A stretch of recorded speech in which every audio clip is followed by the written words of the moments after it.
Cyril Thiard pour Cinémaniac. Nous sommes aujourd'hui en présence de Maxime Giroux, réalisateur de Félix et Meïra, et Raphaël Ouellette pour Gurov et Anna, qui sort fin mars. L'occasion pour nous de leur proposer une entrevue croisée autour de leur actualité importante dans ce début d'année, mais également de réflexion quant au cinéma québécois et à l'année 2014 qui vient de se terminer. Alors bonjour à vous deux. Bonjour. Alors on vous cite régulièrement parmi la relève du cinéma d'auteur au Québec. Vous êtes pourtant déjà à votre 3e et 6e film. En ce début d'année, il y a une grosse attente autour de vos films. Peut-être la plus grosse exposition jamais ressentie. Est-ce que vous avez déjà conscience de ça, de cette attente ? Moi, pas du tout. Moi, au contraire, j'ai l'impression que personne l'attend. Alors, avant d'entrer dans le détail et sans vouloir comparer vos signatures, on peut déjà dire que vos deux réalisations sont un peu des grands écarts avec vos précédentes. Donc Maxime, toi tu te présentais à l'époque notamment de la sortie de Jour pour Jonathan comme un enfant des banlieues venu de la classe moyenne, et Raphaël, pour plusieurs de tes films, ton action dépeignait la ruralité québécoise. Aujourd'hui, votre action, elle est plus citadine, elle est anglophone, peut-être plus moderne également, et peut-être plus facile d'accès. Est-ce que c'est ça? Ben moi, c'est sûr que ben, plusieurs réponses à ça. C'est-à-dire que j'avais fait 2 films qui étaient, pas que j'étais pas content, mais que je savais qu'ils étaient des films austères et assez peu intéressant pour le grand public, entre guillemets. Et je savais aussi que le prochain film, je ne pouvais pas faire ça parce que ma carrière était probablement terminée au Québec. Même si je pense qu'il y a des qualités certaines qualités dans ces films, il y a aussi des défauts aussi. Mais je savais qu'il fallait que je change et ça donnait bien. On avait un sujet qui était d'une certaine façon parfait pour ça. C'est-à-dire que dans mes films précédents, j'étais dans la banlieue, c'était une critique du monde dans lequel j'ai grandi. Et j'avais le droit, d'une certaine façon, de le critiquer, que je trouve ce monde tellement absurde que j'ai fait 2 films là-dessus. Maintenant, c'est un film qui porte entre autres sur la communauté juive assidique. C'était une façon, pour moi, j'avais envie d'être ouvert et de découvrir cette communauté-là. Donc, je ne pouvais pas être critique face à cette communauté-là. Il fallait que je sois curieux. Et donc, ça change tout. Notre façon de faire de cinéma change par ça. Ben, dans mon cas, c'est un scénario qui m'a été proposé dans une espèce de creux de vague d'écriture où je réfléchissais beaucoup à est-ce que je vais continuer à faire un film par année, mais un film avec toujours sous-financé, à l'huile de bras avec mes économies ou des petites enveloppes de Sodec et de téléfilm. Et je me suis dit, pourquoi pas commencer à regarder, là, tu sais, s'il y a-t-il de l'offre, y a-t-il des scénarios qui me ressemblent, des scénarios auxquels je m'identifie. Celui-là est arrivé, je l'ai vu que j'ai pris comme un défi, je l'ai pris vraiment comme... il y avait un grand risque pour moi de choisir ce scénario-là, je dirais pas parmi tant d'autres, mais parmi quelques-uns. Mais il y a 2-3 éléments dans le scénario qui m'ont accroché. J'ai décidé de relever ce défi-là. Ensuite, avec la scénariste à l'écriture, j'ai collaboré, j'ai rien écrit, j'ai collaboré, puis ensuite en me l'appropriant à la réalisation. Donc, un grand écart, oui, mais en même temps, moi, j'ai la télévision, j'ai fait des conneries pour Musique Plus il y a 20 ans, tu sais. J'ai fait des vidéoclips pas très reluisants, j'ai fait des trucs pour Vrac TV pour les jeunes. Le grand écart, je ne fais que ça depuis 20 ans. Ma vraie signature, c'est quoi? Je le sais pas, tu sais. Pour l'instant, j'ai parlé de ce que je connais, donc de mon terroir, de mon territoire, du bas du fleuve, de ma famille, de mes gènes. Mais ça peut pas être que ça. Hein. Quand j'ai tourné Camion, même si au final, le film, pour moi, est absolument satisfaisant. J'avais l'impression, à un moment donné, d'avoir vraiment raclé mon carré de sable une fois puis une autre. Puis je me suis dit, la prochaine fois que je viens tourner ici, je vais tourner quoi? Je sais pas. J'ai tout montré, j'ai tout dit, j'ai tout fait. J'étais allé au bout de l'affaire. Je me suis ouvert sur autre chose. Fait que pour moi, ça me permet, peut-être dans le grand écart auquel tu fais référence, juste de renaître. Juste de pouvoir me sonder moi-même, puis trouver de nouvelles cordes. Là, pas des cordes à mon arc, mais des cordes qui résonnent chez moi. Alors, comme pour Demain et Jo pour Jonathan, tu reprends un petit peu le mal-être lié au personnage, cette fois-ci au cœur de la communauté juive, tu l'as dit. Comment est-ce qu'on écrit un scénario aussi loin de soi, justement? Ben, en fait, avec Alexandre Laferrière qui écrit le film... En fait, les personnages sont assez proches de nous. Hein. Je veux dire, le personnage de Félix et de Martin Dubreuil, le comédien, et d'Alexandre Laferrière et de moi, c'est un amalgame de ce personnage-là. Donc, nous, ce personnage-là nous permettait de rentrer dans cette communauté-là. C'est vraiment... j'aurais pas pu faire un film sur la communauté juive asiatique sans ce personnage-là. Je me serais senti un peu imposteur. Vraiment, la raison pourquoi je peux rentrer dans cette communauté-là, c'est que j'ai un personnage québécois un peu perdu, comme je le suis, le co-scénariste il est, et le comédien aussi il est pour de vrai. Donc, ça m'a permis de rentrer dans cette communauté.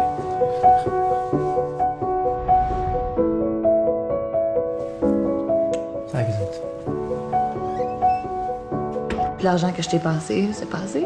J'ai des goûts de luxe, moi. Puis qu'est-ce que tu vas faire avec ta part? Mon projet, c'est de dépenser 35 000 $ par année. It's beautiful. Wait! A kiss! For your girl. Un chat. Kim, Charles. Malke, qu'est-ce que vous faire? Probeer die nooit wat ze maakt. Est-ce que ce serait possible de rentrer pour écouter de la musique? Ben oui. Oui. Pourquoi tu me regardes pas dans les yeux? Je n'ai pas le droit de regarder l'ensemble dans les yeux. J'aimerais savoir comment c'est d'être comme les autres. Lève-toi debout. Ça te va bien? C'est ton niche. Ouais. Attends-moi ici 30 secondes, OK? Mira! When you're in love, you're happy. Ferdes? Ferdes! Mr. Zusammenhang. Ik weiß mehr nicht, wie ich bin. Wir müssen schon verstehen, was dies ist in so Leben. Our love is a river long, the best Das Wort am Arsch auf der Weg. Siehst du, wo du willst? Meinst du? In der Tag. happy. Nothing's going to stop me. I'm making my way home. I'm making my way. Et je sais aussi que tu as eu donc l'aide de l'organisme Footstep à New York. Comment est-ce que s'est passée votre collaboration? Comment est-ce qu'on va voir justement un organisme comme ça pour leur dire quel est votre travail, le fruit de votre travail? En fait, moi, j'ai rencontré, une fois que le scénario était écrit, j'ai rencontré beaucoup de gens comme ça, d'organismes à New York, entre autres, parce qu'il y en a plus, pour qu'ils me racontent un peu leur expérience, comment ils sont sortis de la communauté, pourquoi ils sont sortis, comment ça s'est passé, c'était comment à l'intérieur. Et ça m'a aidé aussi à caster certaines personnes du film, trouver des gens qui sont dans le film, parce que j'avais un réel désir de travailler avec des membres qui sont sortis, des ex-membres de la communauté. Et honnêtement, sans ces ex-membres de la communauté-là, le film n'existe pas. Je veux dire, moi, j'en ai aucune idée comment ils font quand ils se réveillent le matin, faire leur prière. En fait, je le savais, on l'avait lu dans un livre. Mais après ça, demander à Rémi Gérard de faire ça, on oublie ça. Fait que lui, moi, quand j'ai fait de l'action, quand on a pesé sur le bouton de la caméra, lui, il l'a fait comme il l'a fait 20 ans, à tous les jours de sa vie pendant 20 ans. Donc pour moi, je le répète, ce film-là est impossible sans ces ex-membres de la communauté. Impossible. Et donc, c'est la composante identitaire, toi, qui t'intéresse, en tout cas, au travers des films jusqu'à présent. Moi, j'ai remarqué que, justement, il y avait beaucoup moins d'effets de style que dans tes précédentes réalisations. C'était justement le fait d'essayer de mettre plus en avant le sujet que... Ben, effectivement, je pense que... Je pense que nous, les Blancs riches, la misère des riches, comme on peut dire, on n'a pas grand-chose à raconter. Hein. Finalement, nos vies sont assez banales. Puis, je parle pas de toi, mais en tout cas de ma vie de banlieue, là, je veux dire. Et c'est ça le problème. Là, puis c'était ça mes films aussi. Il y a vraiment beaucoup de bruit ici. Hein? C'est le party. C'est ce qu'on fait avec ça? Aïe, aïe, aïe. Hein? Ouais. OK, donc... Sinon, il faudrait parler comme... Ouais. J'ai l'impression que mes films d'avant, c'était des films de cinéma. Et pour ce film-là, c'est vraiment plus des films de personnages. C'est l'histoire en tant que telle, c'est le sujet en tant que tel qui m'intéressait. J'avais pas envie de faire un film où est-ce que dans les Q&A, dans les festivals, on raconte oui, tel truc de cinéma, pourquoi tel travelling, pourquoi. Et c'est vraiment ça qui se passe. C'est dans les Q&A, dans les festivals, je me rends compte que, c'est vraiment ça. On pose des questions par rapport à la communauté. Donc, on est curieux par rapport à cette communauté-là, par rapport ouais, c'est ça. Donc, moi, ça me plaît énormément. Il n'y a rien qui m'emmerde plus que d'écouter un cinéaste qui parle du cinéma en tant que tel. J'aime mieux qu'on parle d'un sujet. Alors justement, c'est intéressant que tu interviennes. Maintenant, on va parler un petit peu de Gurov et Anna. Donc c'est, comme tu l'as dit tantôt, le premier long que tu ne scénarises pas. Et donc on a parlé tantôt de se dire quelle était la place du réalisateur par rapport à ses choix de réalisation. Une évolution au niveau du travail ou une parenthèse. Moi, ce que je remarque quand même, c'est qu'il y a un grand écart qui est à différents niveaux et que, comme pour Maxime avec Jo et Félix, toi entre Camion et Gurov et Anna, il y a quand même une recherche vraiment de propositions différentes. Même si, jusqu'à présent, vous aviez essayé de sortir de ce que vous avez déjà fait, mais là c'est vraiment encore plus. Alors on l'a dit, un scénario qui est différent, mais aussi beaucoup plus de lyrisme te concernant, un romantisme exacerbé, de la musique aux personnages, de leur vie extrêmement culturelle. Moi je pense que c'est une supposition que tu avais envie de te mettre encore plus en danger. Absolument. La porte d'entrée pour ce film-là, c'est sûr que quelqu'un qui n'a vu que Camion va voir ce film-là, va avoir l'impression peut-être que je fais des films de commande ou un peu n'importe quoi. Pour moi, la porte d'entrée par rapport à mon cinéma, à mes films, pour Gurov, c'est plutôt mon film derrière moi. Je trouve qu'il y a d'ailleurs, c'est pas étranger, les producteurs sont venus me chercher après avoir vu ce film-là, avaient ce scénario-là sous la main et ont vu un lien de parenté et absolument qu'il est là. Pour moi, c'est pas un remake de derrière moi, mais c'était l'occasion de peut-être revoir derrière moi avec une maturité, avec de l'expérience, avec un peu plus de budget aussi, être mieux encadré. À travers le temps, j'ai trouvé aussi mes collaborateurs, ce que j'avais pas à l'époque de derrière moi. Je travaillais avec les gens qui voulaient bien venir pour 25$ par jour. T'sais. Donc, à ce niveau-là, pour moi, je vois pas. Je reviens au grand écart, il est moins là. Après, mon passage sur Camion, un film très dur, un film pas dur, mais un film dur dans son look, les couleurs terreuses, une caméra qui était assez rigide. Lorsqu'elle était à l'épaule, elle était plutôt dure. Lorsqu'elle était assise, elle était assez rigide, tout ça. Là, j'avais envie de quelque chose d'un peu plus, je reviens à ce mot-là, mais plus élégant. C'est le mot que je donnais du début à la fin. Je voulais quelque chose d'assez élégant pour pallier justement peut-être à ce côté un peu crasse du personnage qui va abuser presque de cette jeune-là, qui va tromper sa femme, abandonner ses enfants. Je voulais compenser tout ça. Alors, j'ai voulu vraiment le mettre dans la bulle. Sans passer par Tchekhov, j'ai voulu passer par le côté roman de l'affaire, le côté littéraire, le côté élégant de la chose. Donc, c'était un peu ma porte d'entrée. On le sent dans la caméra, souvent des pannes, ou même on passe d'une pièce à l'autre. Il y a un désir d'avoir une poésie cinématographique quand même qui était différente dans tes films précédents. Oui, puis je voulais me servir des moyens aussi que la caméra. Ce que j'ai pas fait souvent, même si j'ai fait des l'esbrouf puis des effets de style dans mes films par le passé, ce que j'ai pas eu la chance de faire, parce que j'aimais pas les outils, c'est de me servir un peu des outils puis de la quincaillerie du cinéma. J'ai jamais eu la chance de le faire, même ni dans mes autres métiers, tu sais. J'avais envie de les exploiter, mais de façon cohérente, que ce soit vraiment en équation avec l'émotion des personnages et l'histoire que je racontais. Puis avec Geneviève Perron, on avait envie de s'en servir, mais que ça veuille dire quelque chose. Souvent, j'ai un regard assez critique sur le cinéma de mes contemporains, je m'inclus là-dedans aussi. On a un style très reconnaissable qu'on a épuisé, je pense. Je n'aimerais pas de films. Je pense qu'il y a des films qui ont marqué la fin de ce courant-là, qu'on a épuisé quelque chose. J'avais envie, pas de redonner un deuxième souffle, mais moi, personnellement, juste de prendre la sortie, là, prendre une voie, là, la sortie, puis voir est-ce qu'on pouvait se servir de ces outils-là, de ne pas avoir peur d'être quétaine. Moi, j'ai souvent eu peur d'être quétaine. Mes amis me disaient « T'es pas quétaine, n'aie pas peur, vas-y à fond, tu sais. » Alors, j'ai utilisé la musique en n'ayant pas peur d'être quétaine. Après, c'est le public de voir. Même chose pour les effets de caméra ou les effets de... T'es à peu près à la même place, toi, pour moi, finalement, parce que moi aussi, j'avais un peu cette réflexion-là, c'est-à-dire de ne pas avoir peur d'être quétaine, de mettre de l'émotion, d'y aller, tu sais, de mettre de la musique, puis au risque que certaines personnes trouvent ça un peu too much à un certain moment donné. If you didn't understand the Chekhov text, why did you decide to read it the other night? I don't know. I guess it seemed important. It's the perfect short story. I've been going back to it most of my adult life. Gurov songeait qu'il avait désormais deux vies. Lune au grand jour.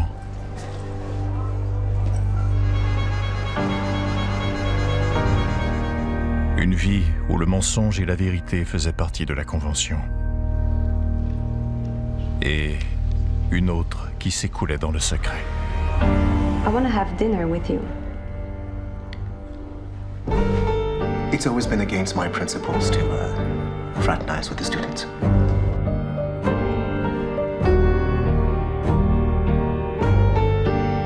Fais-tu en amour avec moi? C'est pas la bonne question. Would it kill you to say what you mean? Don't explain my actions to me! Explain them to me! I can't lose her. I just can't. You're dropping everything in your life that's valuable and ordinary. Exactly, it's ordinary. Are you still writing about me? Yes. We are going to be amazing. Alors, il y a eu donc, je pense, beaucoup de travail pour composer les personnages. Ils semblent tout droit sortis d'un roman russe, clairement. Que, à tout niveau, j'ai l'impression que ils ont été vraiment créés au-delà du scénario. Aussi, il y a eu énormément de recherche à ce niveau-là. Est-ce que tu peux nous en parler un petit peu plus? Moi, je veux rien enlever à la scénariste qui a fait un superbe travail, là, mais toute cette histoire-là de recherche de personnages et de look, peu importe. Moi, je travaille beaucoup sous forme de laboratoire avec mes collaborateurs. Tu sais, on fait pas des vraies répétitions en bonne et due forme, des lectures de groupe, mais on cherche en pré-production, on cherche au tournage, et je continue de chercher en montage. Bon, ça c'est un cliché, mais ça reste demeure vrai. Mais je laisse beaucoup de place aux personnages. Et les deux, Andrea Sapergis et Sophie, ont fait énormément de recherches. Je pense que Andreas avait soif d'avoir un premier rôle dans un film enfin. C'est un trésor caché à Montréal, un acteur de première classe qui fait souvent des deuxièmes rôles dans des films américains comme X-Men, par exemple. Et c'est un gars de théâtre qui réfléchit beaucoup à son travail, donc il est arrivé extrêmement préparé, avec des belles propositions, qui n'étaient pas toujours ce que j'avais besoin, mais qui m'ont quand même, qui m'ont mis sur des pistes vraiment intéressantes. Même chose pour Sophie, qui a l'habitude du théâtre. On la connaît surtout à Montréal, on sait qu'elle fait du théâtre. Dans la province, on la connaît surtout pour ses rôles à Yamaska ou quelques films qu'elle a fait. Elle est arrivée, elle aussi, avec une préparation extrêmement soignée, que ce soit au niveau de la langue, au niveau de son look. Je l'ai laissé rencontrer, j'ai parlé à ma costumière en amont, mais je l'ai laissé rencontrer la costumière et la contaminer, se parler ensemble, arriver avec des propositions. Après, j'ai pu trancher, mais ils ont vraiment bâti ce personnage-là ensemble de ce niveau-là. Moi, je voulais me tenir loin pour pas créer d'affect, pour pas donner des looks qui pourraient être dans mes goûts personnels, qui pourraient être un peu fantasmés ou des fois parce que Sophie a quand même 27 ans et elle doit jouer un rôle d'une fille qui en a 21, 22. Je voulais voir qu'est-ce qu'ils allaient me proposer eux. Alors, au-delà de ça, moi, j'ai trouvé que ce qui était intéressant, c'est que Gurov et Anna fait écho à une récente réflexion de Maxime concernant l'identité, qu'avec un personnage francophone et un personnage anglophone, c'est toujours un peu difficile de mettre de côté son identité. Est-ce que les couples mixtes, et là c'est une question globale pour vous, est-ce que les couples mixtes sont alors voués à l'échec en quelque sorte? Pas nécessairement. Mais on peut pas enlever le fait que on vient de quelque part, on a une culture, on a une langue, et que ça va faire en sorte que nos relations vont être teintées par ça. Moi, en tout cas, dans ma vie, à moi, personnellement. C'est clair. Mais moi, je vais détourner un peu la question par rapport à deux trucs que nous, on a eu à faire face dans ce film-là. C'est-à-dire plusieurs langues. Et pour moi, ça me faisait peur. Le yiddish, oui, un peu, mais en même temps, je le comprends pas, fait que ça me fait moins peur. Oui, je comprends. Mais surtout, un Québécois, Martin Dubreuil, Félix, mon personnage, qui parle avec un anglais, un gros accent. Puis de l'autre côté, Mamera qui parle avec un français, avec un accent, tout ça. Moi, ça me faisait extrêmement peur. Toi, comment t'as vécu ça, sur le plateau? Moi, j'ai vu un truc que je nommerai pas, mais j'ai vu un truc à quelques semaines de rentrer en tournage où où on voulait faire quelque chose de bilingue, puis c'était catastrophique. Ben c'est ça, moi aussi. Ça marche pas souvent. Ouais. Et moi, je suis quelqu'un de... Moi, je suis la personne la plus humble au monde. Tu sais. Non, mais j'ai pas beaucoup de prétentions dans la vie. Tu sais, je pense pas que jamais je vais devenir un maître de cinéma, que ce soit, mais des fois, j'ai un front de bœuf, puis ça, j'étais persuadé que j'allais bien le rendre. C'est pour ça que j'ai accepté le scénario, entre autres. Je voulais être comme pas le premier, parce que ça a été fait par le passé, par des gens qui l'ont bien fait aussi, mais plus souvent qu'autrement, ça réussit pas.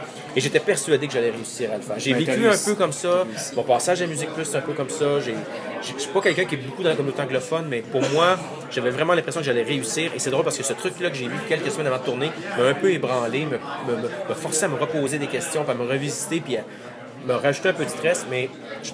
Ouais, je pense que moi, dans mon cas, il a fallu que je coupe des scènes de Martin que je trouvais ridicules parce que he was talking like that, you know, and he was a little bit like a clown, tu sais. Puis il a fallu que je fasse... Ça marche pas, ça peut pas marcher. Moi, j'ai commencé à tourner mes scènes aussi avec les acteurs yiddish, et j'avais l'impression de tourner un film en Allemagne parce que ça ressemble à de l'allemand, tu sais, mais j'avais l'impression que je tournais un film très loin. Et pendant une semaine et demie, 2 semaines, j'ai tourné avec eux. Puis là, tout à coup, j'ai commencé à tourner avec les Québécois. Et là, j'ai eu un choc culturel, je vous jure, un choc culturel. Ça a été comme, oh my God, c'est vrai que c'est dur de faire des films en québécois. Ouais. Pas en français de France, en québécois. C'est extrêmement difficile de faire des films, et faire du rock'n'roll, et faire de la poésie, et écrire des romans en québécois. Il n'y a rien de plus difficile que ça. Donne-moi des dialogues en anglais, c'est beaucoup plus facile à écrire que des dialogues en québécois. Ouais. Moi, ça m'a halluciné. Moi, ça a été vraiment Alors, tu disais tantôt que c'était difficile de faire un film justement en québécois. Ça va me permettre de faire un peu un parallèle avec un petit peu des questions qui sont plus larges que vos œuvres actuelles. Notamment le cinéma québécois, dont 2014 fut une très belle année d'un point de vue extérieur. Mais pour vous qui faites des films du milieu, pensiez-vous que Mommy était un peu l'arbre qui cachait l'absence de forêt, ou comment est-ce que vous voyez l'année du cinéma québécois l'an dernier? Ben, je sais pas, moi dernièrement, j'étais en festival. Il y a eu 3 films, Mommy, Tudor Nicole et Félix et Méra qui ont beaucoup roulé.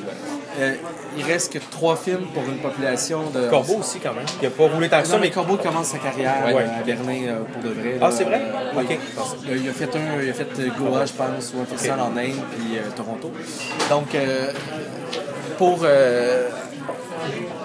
donc, c'est quand même beaucoup, hein. 3 films québécois dans un festival, dans le circuit festivalier, et 3 films qui sont reconnus, là. Et je te dirais que Tudor Nicole est très reconnu à l'international, et Mommy, on le sait tous. C'est quand même énorme. Je veux dire, si on compare un pays comme la Suisse, il n'y a pas plus que 3 films suisses par année qui font les festivals comme ça. Donc, je te dirais pas que c'est extraordinaire le cinéma québécois, mais ça va pas mal. Et Mommy et Xavier Dolan aident tout le monde. Hein. Oui. Sur son passage, moi, ça m'a vraiment aidé de gagner un prix à Toronto. Si j'avais gagné le meilleur film canadien et que Mommy n'avait pas été à Toronto, ça aurait été bien, mais ça n'aurait pas été aussi bien que d'avoir gagné. Parce que là, partout où j'arrivais, c'était le film qui avait gagné contre Mommy. Moi, je trouve qu'on en demande énormément au cinéma québécois. Je veux dire, faut pas oublier, là, on est quoi, même pas 8 millions. On fait pas beaucoup de films par année. Je veux dire, un film comme Tudor Nicole, je sais pas combien il a fait au Québec, là, mais 100 000, peut-être 450 000. Fait la proportion en France, il ferait jamais quelques millions de dollars de box-office en France. Aux États-Unis, il ferait jamais 20-30 millions de... C'est impossible. Donc, je veux dire, il y a des... Comment dire, un film comme 1987, je sais pas c'est quoi son box-office, 3 millions, 4 millions? Beaucoup. Fait cette proportion-là aux États-Unis ou en France, c'est des méga hits. Ça n'a juste pas de sens. Je veux dire, on en demande énormément au film. Et moi, je pense qu'un film comme Camion, 160 000 de box-office, c'est très bon. Je veux dire, c'est extraordinaire. Il faut considérer plein de choses là-dedans. Le nombre de copies, le moment à laquelle ça sort. Ouais. Puis le style de film aussi qu'on fait. Je veux dire, on va pas se le cacher. Félix et Méra, c'est pas un film pour tout le monde non plus. Ouais. Je veux dire, Tudor Nicole non plus, c'est pas un film pour tout le monde. Ben, plus que tu ouvres la porte, moi je pense que si on regarde des fois, on regarde ça de façon négative, le cinéma québécois, c'est sûr qu'il y a des échecs, mais c'est cliché, mais ça prend les échecs pour avoir les succès. c'est pas vrai qu'on pourrait se limiter à produire juste 5 films par année, puis ça serait 5 hits. Ça se peut pas. On pourrait pas juste. Il y a personne qui est assez devin pour dire on va produire que les 5 qui vont nous représenter à l'international ou qui vont réussir en box-office. Il faut les faire, ces 30 films-là, ces 35 films-là. Il y a des films malchanceux. Il y a un film cette année qui est sorti en salle, qui a duré une semaine. Il n'a même pas fait 2 semaines. C'est absolument triste. Je l'ai pas vu. C'est peut-être pas bon, mais c'est sûrement pas aussi mauvais. C'est pas assez mauvais pour mériter juste une semaine parce que puis, je veux dire, sur papier, on a subventionné des films qui étaient extraordinaires. Scénaristiquement, quel bon scénario. Ton film n'a pas été subventionné. Mon film n'a pas été subventionné par la SODEC. Il y en a d'autres qui sont subventionnés, puis finalement, le film n'est pas bon. Donc, c'est impossible de savoir. Pour avoir des succès, pour avoir des bons films, il faut en faire plusieurs. Et notre proportion de navets ou de mauvais films est probablement la même qu'aux États-Unis, en France et partout dans le monde. Donc, je pense pas que ça va mieux ou moins bien que partout ailleurs. En fait, ma question, elle était plus ciblée sur, on va dire, l'accès au public, plutôt que sur la qualité des films. C'est-à-dire que l'an dernier, mon collègue Benoît a rencontré Frédéric Pelletier qui lui disait que finalement, faire un premier film, on peut donner la chance assez facilement ici, mais le problème, c'est d'en faire d'autres. C'est-à-dire, tu le disais en préambule, il y a beaucoup de Québécois qui ont fait 1 ou 2 films puis plus rien. Et donc en fait, c'est qu'est-ce qu'on donne comme chance au film une fois qu'il est fait pour être distribué et que le public y ait accès. C'est peut-être ça la réelle question. C'est comment est-ce qu'on réussit à intéresser et à faire qu'un réalisateur peut continuer à montrer ce qu'il souhaite. Toi, c'est intéressant parce que tu disais tantôt que justement ça passait par peut-être une remise en question de tes envies pour aller te proposer quelque chose d'autre, tu disais? Moi, je pense qu'il faut arrêter de demander à des films qui ne sont pas destinés à des grands publics d'atteindre des grands publics. Tu comprends ce que je veux dire? Bon, il reste qu'un film comme Diego Star aurait pu, de Frédéric Pelletier, aurait pu aller chercher plus de monde, mais il n'aurait jamais pu faire 1 million de box-office. C'est impossible. Non. Nulle part dans le monde, il n'y aurait pas eu. Donc, je veux dire, quoi faire? Bon, après ça, si on analyse ce que c'est le Québec, on est en Amérique, dans un pays où est-ce qu'il fait froid. Les salles de cinéma sont en pente descendante à cause des petits écrans qu'on a à la maison et des gros écrans qu'on a à la maison. Donc, je veux dire, les gens, ils se déplacent de moins en moins au cinéma et ça va continuer, là, ça va pas revenir, là, c'est fini, c'est terminé. C'est très différent de Paris, là où les gens sortent de chez eux, vont voir un film en salle à 5 minutes de marche, il fait moins froid, tout ça. Donc il y a plein de contextes comme ça qu'il faut. L'éducation cinématographique aussi. Au Québec, on n'a pas cette éducation cinématographique-là et on ne l'aura pas. C'est terminé. On ne l'aura plus jamais, à moins qu'on mette des cours de cinéma de Godard et de Truffaut. Mais on oublie ça. Ça se peut pas. Même les profs qui donnent des cours à l'école, en général, ils connaissent pas Godard et Truffaut, en général. Donc, on peut oublier ça. Donc, un moment donné, il va falloir commencer à accepter que... il va falloir que les cinéastes aussi acceptent que leurs films ne sont vus que par très peu de gens. Il va falloir l'accepter. Alors, sur une note plus réjouissante... C'est réjouissant. Je trouve ça réjouissant. Moi, j'aimerais connaître un petit peu, pour conclure, vos 2-3 coups de cœur de l'année cinématographique qui vient de se terminer. On a tous eu nos préférés. L'équipe de Cinémaniac vient de publier notre liste. Vous, quels sont vos coups de cœur de l'an dernier? Moi, Foxcatcher, c'est mon film. Je pense. Puis quand je l'ai vu, je me suis dit, très bon, ça va être le film. Et curieusement, pas tant de gens que ça ont mordu, ont tombé dans le piège Arnard. Mais je trouve que c'est un miracle que ce film-là se soit fait dans le contexte actuel, où les gens ne se rendent plus vraiment dans les salles de cinéma, où on a envie de téléséries ou de blockbusters, et que ça soit fait à Hollywood, avec des acteurs connus. Si peu de dialogue, si peu de musique, c'est austère, mais en même temps, c'est pas pompeux. Moi, Foxcatcher, c'est le film de 2014. C'est très classique, mais hyper bien fait. Bien soigné. Bien soigné, bien raconté, scénario magnifique. Avec un sujet. Les comédiens, un sujet. Moi, c'est un film qui m'a affecté. J'ai adoré ce film. Oui, puis moi, j'ai un grand coup de cœur pour Mark Ruffalo là-dedans, qui est toujours mentionné en 3e. Oui. Mais pour moi, c'est... Lui, il avait... moi aussi, j'ai beaucoup aimé ce film. Le deuxième film. Mommy, j'ai pas le choix, vraiment. Mommy, Mommy, je m'étais promis quand je suis sorti de le revoir 2 puis 3 fois. T'sais. Je sais que Xavier est un grand fan de Titanic, puis Titanic, son succès repose beaucoup sur les multiple viewings. Là. Puis je me disais, je veux le revoir 2 puis 3 fois, il y a tellement de choses. Puis c'est le genre de film qui est très musical aussi. J'ai envie de réentendre cette scène-là, de revoir cette scène-là, de revoir ce ballet-là. un énorme coup de cœur pour ce film-là. Xavier, j'ai beaucoup d'affection pour ce cinéaste-là les gens pensent des fois que qu'il pourrait être une menace, pas en tout. Moi, je trouve, je le regarde. Il fait même pas partie de notre affaire. Mais avec Mommy, là, mais je pensais qu'il était dans une autre ligue, mais je pensais, avec Mommy, là, c'est l'autre ligue. Là, c'est l'autre planète. Grand coup de cœur pour Mommy. Sinon, j'ai pas vu une tonne de choses cette année. J'ai jamais été un grand fan des films de Denis Villeneuve. Je respecte beaucoup son travail, j'admire sa réussite. Mais là, Ennemi, c'est venu me chercher. Pour moi, Ennemi, c'est un 9 sur 10. C'est un film béton, là, avec une vraie vision, une tête de cochon, un film comme je les aime. Là, un film en ligne droite. Moi, j'ai beaucoup aimé ça. Et je peux déjà annoncer mon film québécois préféré en 2015, qui sera le tien. Mais pas obligé, vraiment pas obligé de me retourner l'appareil. Vraiment, non, mais je l'ai vu ce matin, je sais plus. J'ai vu ce matin, puis je veux juste le dire, c'est vraiment, je trouve ça fantastique, puis je serai un ambassadeur pour les semaines à venir. Merci beaucoup, c'est gentil. Moi, mes 3 films, Tu dans Nicole, de Stéphane Lafleur. Parce que c'est un gars qui a une vision unique, sa signature, peu importe ce qu'il fait là, dans sa musique, dans son être.